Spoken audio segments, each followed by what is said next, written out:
Quando ormai manca pochissimo alla fine della partita, che arriva in questo momento. Fischio finale proprio sul gol di Chiré. La Cireale fa passare un Natale di grande sofferenza ma di grande gioia ai suoi tifosi, ribaltando all'ultimo sospiro una partita che sembrava persa.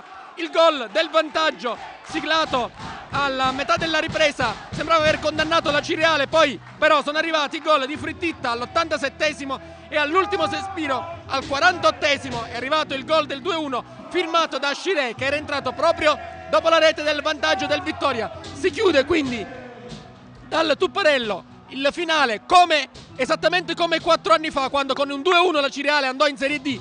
Questa volta con un 2-1 al Vittoria la Cireale si conquista la griglia dei playoff e dall'anno prossimo sarà tutta un'altra storia, si ricomincia da Castelbuono.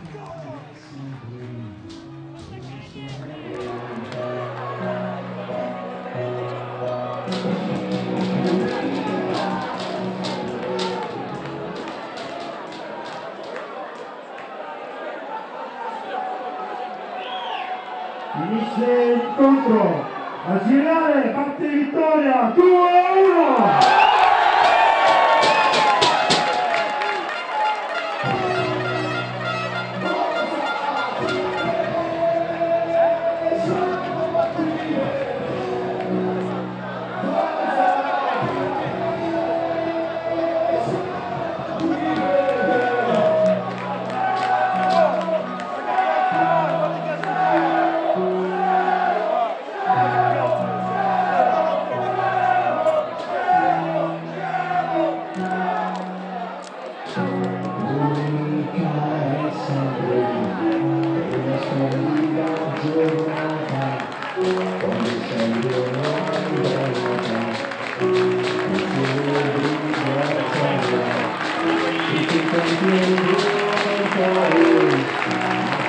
Thank you.